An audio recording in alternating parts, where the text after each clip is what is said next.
The draft financial plan for 2018 to 2022 was released on Friday, November 24th. The budget itself for 2018 is a total of $200 million, split between operating and capital. Our operating is $158 million and our capital is $57 million. The increase for property tax supported programs amounts to a requirement of funding of $3.8 million. We are also anticipating that we'll receive about $1.2 million in new revenue from assessment growth, which leaves us with a shortfall of $2.6 million. The equivalent of 1% from our property tax revenue is $1 million. So with a shortfall or a requirement of additional funding of $2.6 million, this would equate to an increase in property tax rates of 2.6%. The breakdown for the cost increases is in 4 areas. First, we have made provision of about $1 million for salary adjustments for the exempt staff, for QP, and for IFF. We currently have an agreement or a union agreement with IFF. The agreement with QP is going to be negotiated. It expired last year. So we've made a provision for that.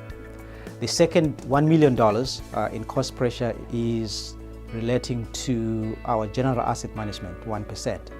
Early this year, Council did extend the 1% per year increase for asset management through 2022, and that's equivalent to $1 million. We're also moving about $800,000 to the Strategic Infrastructure Reserve as part of the phased process to fund that fund, and that equates to about 0.8%. Through Council's initiatives and approvals early this year, we added 3 new uniformed police service members and also added 2 support staff to support the administration of the police contract. This equates to about just under $700,000. And then we have other minor contracted services increases of about $300,000, and that gives us the other $1 million. So that comes out to about $3.8 million in terms of our cost pressures.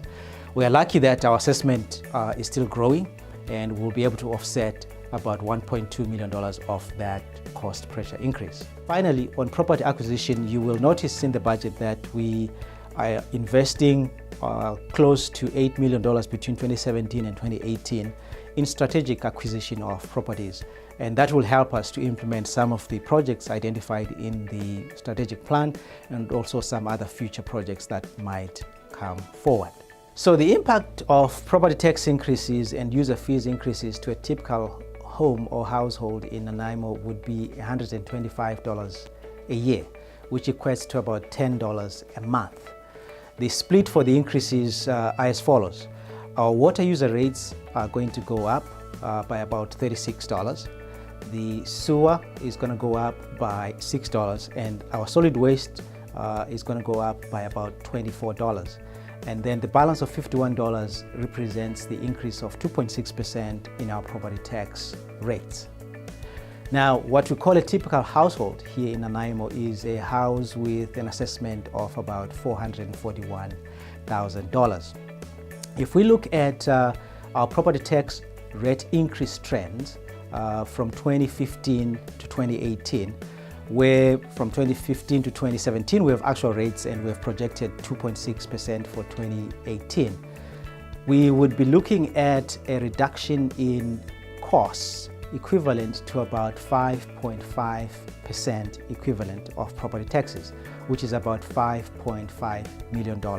So if there's no change in the recommendation that staff is making to Council that we keep the property tax increase in 2018 to 2.6%, on an annual basis going forward, this Council would have saved a total of about $5.5 million a year.